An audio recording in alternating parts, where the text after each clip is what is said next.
Assalamualaikum warahmatullahi wabarakatuh. Perkenalkan, saya Ruhiana Aimatunisa dengan NIM 24208012, mahasiswa program studi Tadris Ilmu Pengetahuan Alam Fakultas Tarbiyah dan Ilmu Keguruan UIN Syekh Wasil Kediri. Nah, pada kesempatan ini saya akan mempresentasikan proposal penelitian saya yang berjudul Persepsi Siswa Terhadap Proses Pembelajaran IPA oleh Guru Alumni FKIP dan Saintek, Studi Komparatif Kualitatif di MTS Negeri 2 Tuban. Kita masuk ke konteks penelitian. Pembelajaran IPA di tingkat SMP dan MTS itu memiliki karakteristik yang berbeda dengan jenjang pendidikan lainnya, karena IPA itu diajarkan secara terpadu yang menggabungkan konsep biologi, fisika, dan juga kimia. Nah, oleh karena itu, guru itu tidak hanya dituntut menguasai materi, tetapi juga mampu menyampaikan materi tersebut dengan strategi pembelajaran yang sesuai dengan karakteristik siswa. Nah, dalam praktiknya, guru IPA itu memiliki latar belakang pendidikan yang beragam. Sebagian guru berasal dari program studi kependidikan seperti pendidikan IPA, pendidikan biologi, pendidikan fisika, maupun pendidikan kimia. Nah, di sisi lain, terdapat guru yang berasal dari program studi sains murni seperti biologi, fisika, dan juga kimia.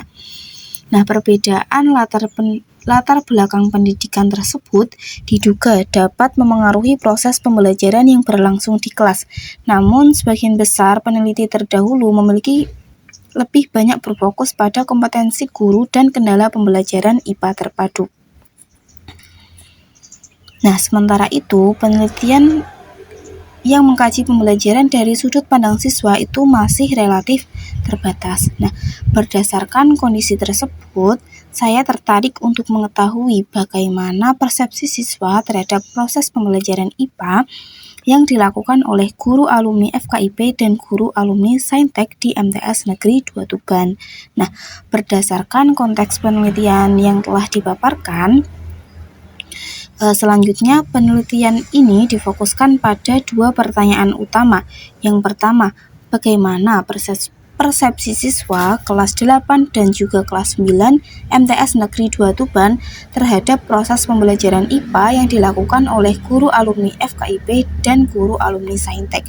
Yang kedua, bagaimana persamaan dan perbedaan persepsi siswa terhadap proses pembelajaran IPA yang dilakukan oleh guru alumni FKIP dan guru alumni Saintek di MTS Negeri 2 Tuban. Nah, sejalan dengan fokus penelitian, maka penelitian ini bertujuan untuk mendeskripsikan persepsi siswa terhadap proses pembelajaran IPA yang dilakukan oleh guru alumni FKIP dan guru alumni Saintek. Selain itu, penelitian ini juga bertujuan untuk menganalisis persamaan dan perbedaan persepsi siswa terhadap proses pembelajaran yang dilakukan oleh kedua kelompok guru tersebut. Nah, adapun penelitian ini diharapkan dapat memberikan manfaat baik secara teoritis maupun secara praktis. Secara teoritis, penelitian ini diharapkan dapat memperkaya kajian dalam bidang pendidikan IPA, khususnya yang berkaitan dengan persepsi siswa terhadap proses pembelajaran dan pengaruh latar belakang pendidikan guru. Sementara itu, secara praktis, penelitian ini dapat menjadi bahan refleksi bagi guru dalam meningkatkan pembelajaran, menjadi bahan evaluasi bagi madrasah, menjadi sarana bagi siswa untuk menyampaikan pengalaman belajar mereka, serta menjadi referensi bagi peneliti selanjutnya. Dan masuk ke landasan teori. Untuk mendukung penelitian ini, terdapat beberapa teori dan konsep yang digunakan sebagai landasan penelitian. Konsep yang pertama adalah persepsi siswa. Persepsi siswa merupakan cara siswa memahami, menilai, dan memaknai pengalaman belajar yang mereka alami selama proses pembelajaran berlangsung. Konsep yang kedua adalah proses pembelajaran IPA. Dalam penelitian ini, proses pembelajaran IPA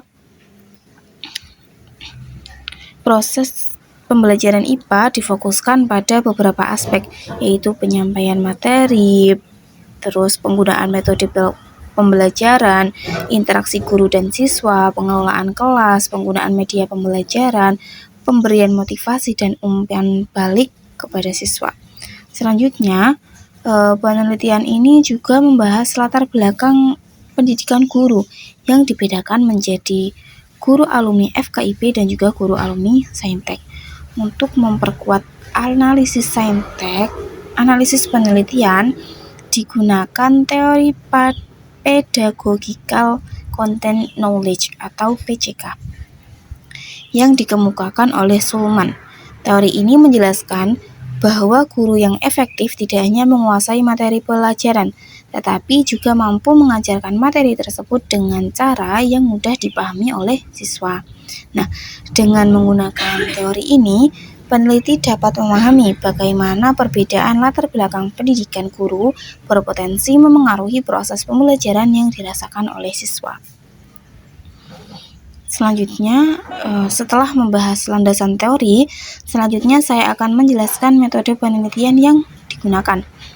Penelitian ini menggunakan pendekatan kualitatif dengan jenis studi kasus kualitatif komparatif. Pendekatan ini dipilih karena penelitian ini kan bertujuan untuk memahami secara mendalam pengalaman dan pandangan siswa terhadap proses pembelajaran yang mereka alami. Penelitian ini dilaksanakan di MTS Negeri 2 Tuban karena madrasah ini memiliki guru IPA dengan latar belakang yang beragam, yaitu ada yang alumni Fakultas Ilmu Keguruan dan Ilmu Pengetahuan serta alumni Saintek. Sumber data penelitian terdiri dari data primer dan juga data sekunder. Data primer diperoleh dari siswa kelas 8 dan juga kelas 9 sebagai informan utama, sedangkan data sekunder itu diperoleh melalui dokumen sekolah serta wawancara dengan guru IPA dan wakil kepala madrasah bidang kurikulum. Untuk memperoleh data yang dibutuhkan, penelitian ini menggunakan dua teknik pengumpulan data. Ya, teknik pertama itu ada wawancara mendalam atau in-depth interview yang dilakukan kepada siswa sebagai informan utama dan beberapa informan pendukung. Teknik kedua adalah dokumentasi yang digunakan untuk melengkapi dan memperkuat data hasil wawancara. Nah, dalam penelitian ini, peneliti itu berperan sebagai instrumen utama atau human instrument yang secara langsung mengumpulkan dan menganalisis data penelitian.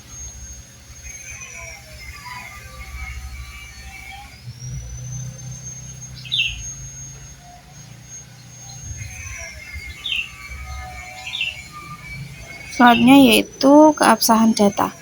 Agar data yang diperoleh dapat dipercaya, maka dilakukan pengecekan keabsahan data.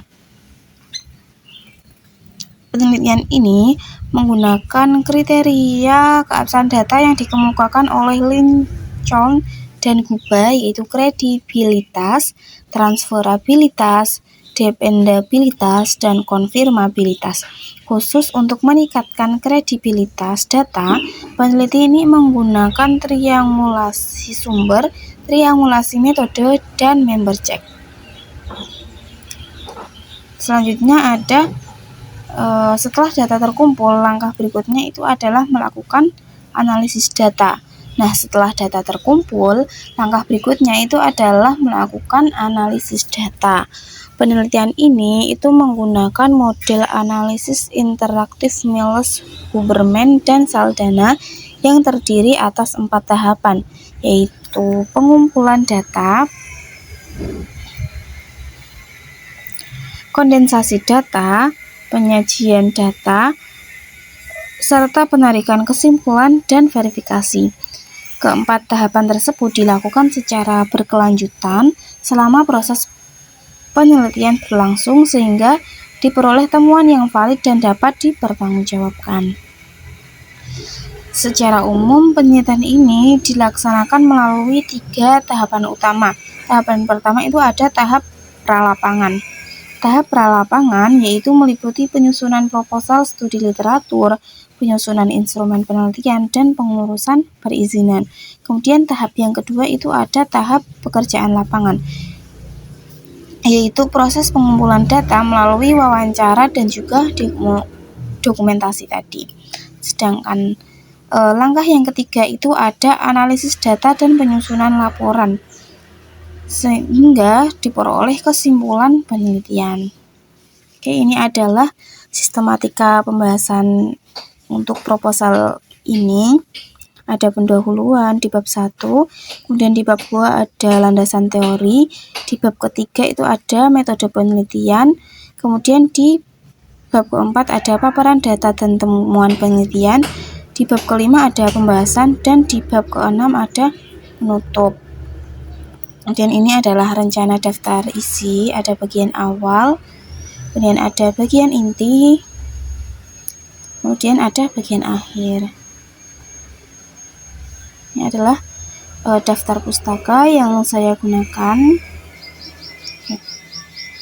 Nah, sebagai penutup, penelitian ini itu dilakukan untuk memahami persepsi siswa terhadap proses pembelajaran IPA yang dilakukan oleh guru alumni FKIP dan guru alumni Saintek di MTS Negeri 2 Tuban. Nah, melalui penelitian ini diharapkan dapat diperoleh gambaran yang lebih mendalam mengenai pengalaman belajar siswa sehingga dapat menjadi bahan evaluasi dan masukan dalam meningkatkan kualitas pembelajaran IPA. Demikian presentasi proposal penelitian yang dapat saya sampaikan. Terima kasih atas perhatian yang diberikan. Wassalamualaikum warahmatullahi wabarakatuh.